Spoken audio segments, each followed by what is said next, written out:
بسم اللہ الرحمن الرحیم۔ محترم ناظرین، السلام علیکم۔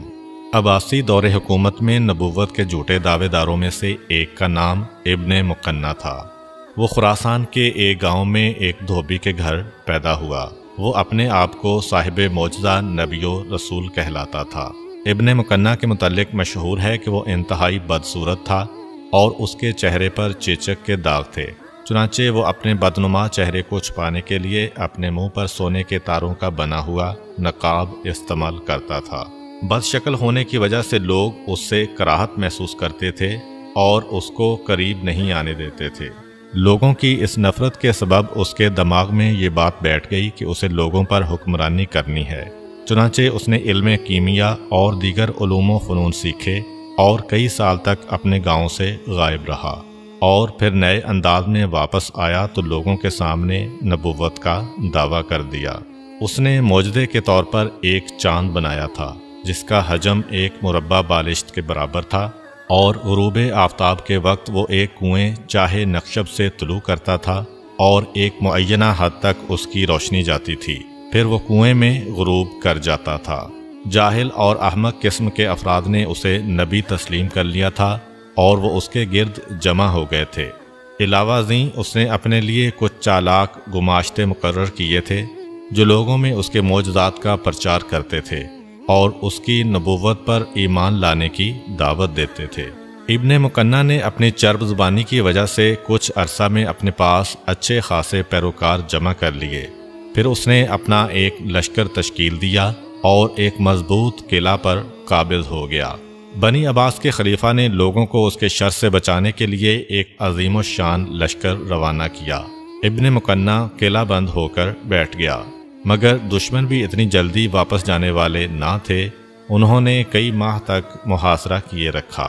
جب ابن مقنع نے دیکھا کہ قلعہ کے اندر غذائی اشیاء ختم ہو چکی ہیں اور اب زیادہ دیر تک محصور رہنا اپنی موت کو دعوت دینے کے مترادف ہے، تو اس نے ایک خطرناک فیصلہ کیا۔ اس نے قلعہ کے کنووں میں زہر ملا دیا جس سے ہزاروں افراد لقمۂ اجل بن گئے۔ پھر خود اس نے نائٹرک ایسڈ تیزاب کے تالاب میں چھلانگ لگا دی جس سے اس کا پورا وجود گل کر ریزہ ریزہ ہو گیا۔ جب دشمن فوج قلعہ میں داخل ہوئی تو سوائے ایک مخبر بڑھیا کے قلعہ میں ایک بھی زندہ شخص انہیں دکھائی نہ دیا۔ بڑھیا نے اتفاق سے زہریلا پانی نہیں پیا تھا، اسی لیے وہ بچ گئی تھی۔ عباسی لشکر کو اسی نے ابن مقنع کی موت کی خبر دی تھی۔ عباسی فوج کو ہر طرف لوگوں کی لاشیں ملیں، لیکن ابن مقنع کی لاش انہیں کہیں دکھائی نہ دی۔ انہوں نے اس کو تلاش کرنے کی بڑی کوشش کی، لیکن اس کا مادی جسم کہیں نظر نہ آیا۔ آخرکار ایک جگہ انہیں تیزاب پر اس کے بال تیرتے ہوئے دکھائی دیے تو انہیں پتہ چلا کہ اس نے تیزاب میں چھلانگ لگا کر خودکشی کی ہے۔ بنی عباس کے زمانہ خلافت میں ہی ایک اور شعبدہ باز جادوگر کی بڑی شہرت ہوئی۔ وہ اپنے چٹکلوں سے لوگوں کو حیران کر دیتا تھا۔ کچھ عرصہ بعد اس نے محسوس کیا کہ اس کے گرد جمع ہونے والے لوگ کم عقل اور جاہل ہیں، اس لیے اس نے نبوت کا دعویٰ داغ دیا۔ اس کے بہت سے سادہ مداحوں نے کوئی چوں چراں کیے بغیر اس کے دعویٰ کو تسلیم کر لیا۔ سرکاری مخبروں نے خلیفہ کو اس کی اطلاع دی۔ خلیفہ نے سوچا کہ اس سے قبل کہ وہ کوئی بڑا فتنہ برپا کرے اسے گرفتار کر لینا چاہیے۔ چنانچہ خلیفہ نے اس کو گرفتاری کا حکم جاری کیا۔ چند ہی دنوں میں وہ گرفتار کر کے خلیفہ کے سامنے پیش کیا گیا۔ خلیفہ نے اس شخص سے پوچھا، کیا تو نبوت کا دعویٰ کرتا ہے؟ اس نے جواب دیا، جی ہاں، میں نبی ہوں۔ خلیفہ نے کہا، مگر خدا کے بھیجے ہوئے انبیاء تو معجزات لے کر آئے تھے، اگر تو نبی ہے تو تمہارے پاس معجزہ کیا ہے؟ اس جھوٹے نبی نے کہا، ویسے تو میں کمزور سا نبی ہوں، لیکن پھر بھی تیرا مطالبہ پورا کر سکتا ہوں۔ خلیفہ نے کچھ دیر سوچ کر کہا، مجھے اس وقت تربوز چاہیے۔ اس وقت تربوز کا موسم نہیں تھا۔ جھوٹے نبی نے کہا، اس کے لیے مجھے 3 دن کی مہلت درکار ہے۔ خلیفہ نے کہا کہ مجھے ابھی ابھی اور اسی وقت تربوز چاہیے، 3 دن کے بعد نہیں۔ جھوٹا نبی بولا، خلیفہ تم بھی عجیب ہو، اگر تم خدا سے اس وقت تربوز مانگو گے تو وہ تمہیں 6 ماہ بعد تربوز دے گا، جبکہ وہ ساری کائنات کا خالق ہے اور میں تو ایک کمزور نبی ہوں۔ اب مجھے بتاؤ کہ رب والے 6 مہینے زیادہ ہیں یا میرے 3 دن زیادہ ہیں؟ اس کا جواب سن کر خلیفہ ہنسنے لگا اور اس نے محسوس کیا کہ یہ ایک زبان دراز اور شعبدہ باز انسان ہے۔ اس نے حکم دیا کہ اسے شاہی مہمان خانہ میں ٹھہرایا جائے اور اسے بہترین کھانے کھلائے جائیں۔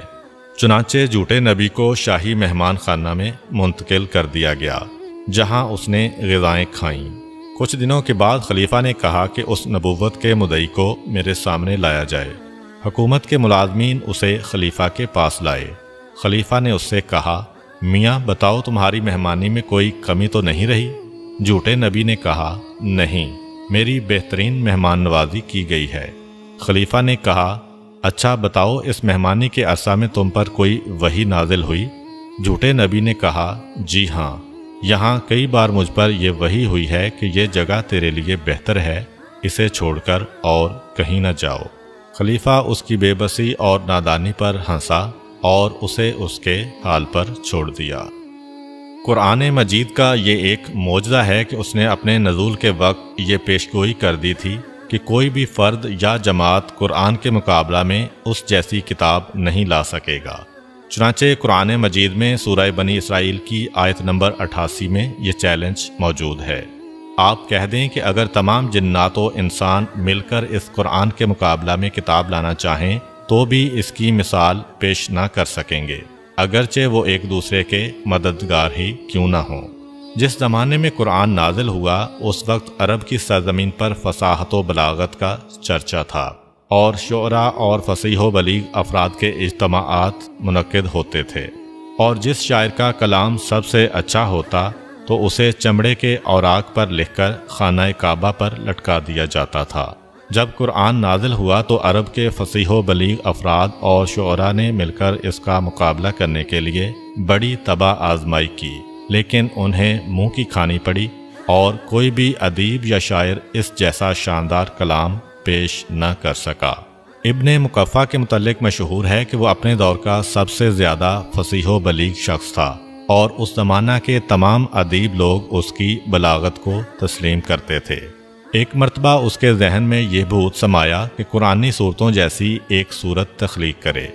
اس نے اپنے 2 ادیب ساتھیوں کو بھی اپنے ساتھ شامل کیا اور ان کے سامنے یہ تجویز پیش کی اور کہا کہ ہم فی الحال قرآن مجید کی اس آیت جیسی آیت بنائیں، اگر بن گئی تو پھر آگے بڑھیں گے ورنہ رک جائیں گے۔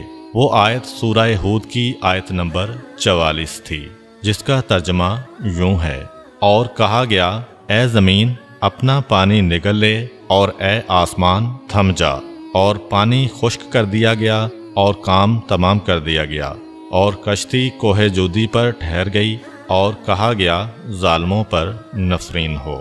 اس آیت مجیدہ جیسی آیت بنانے کے لیے فصیح ترین افراد نے کئی روز تک تباہ آزمائی کی اور الفاظ و کلمات کو بدلتے رہے، لیکن کئی روز کی مسلسل مشقت کا نتیجہ ناکامی کے سوا کچھ برآمد نہ ہوا۔ آخرکار ابن مقفع اور اس کے 2 عدیم المثال ادیب ساتھیوں کو یہ اقرار کرنا پڑا کہ وہ اپنی تمام تر جد و جہد کے باوجود بھی قرآن مجید کی ایک آیت جیسی آیت بنانے سے قاصر ہیں۔ بے شک نہ تو کائنات میں ہمارے پیارے نبی حضرت محمد صلی اللہ علیہ وآلہ وسلم جیسی کوئی ہستی ہے، اور نہ ہی ان پر نازل ہونے والی کتاب قرآن مجید جیسی کوئی کتاب ہے۔ اللہ تعالی ہمیں نبی پاک صلی اللہ علیہ وآلہ وسلم کے اسوہ حسنہ اور قرآنی تعلیمات پر عمل کرنے کی توفیق عطا فرمائے، آمین۔ امید کرتا ہوں کہ آپ کو آج کی ویڈیو اچھی لگی ہوگی۔ اگر آپ کو ہماری ویڈیو اچھی لگی ہے تو ویڈیو کو لائک کریں، اور مزید اس طرح کی ویڈیوز دیکھنے کے لیے ہمارا چینل سبسکرائب کر لیں۔ ملتے ہیں نیکسٹ ویڈیو میں، اجازت دیجیے، اللہ حافظ۔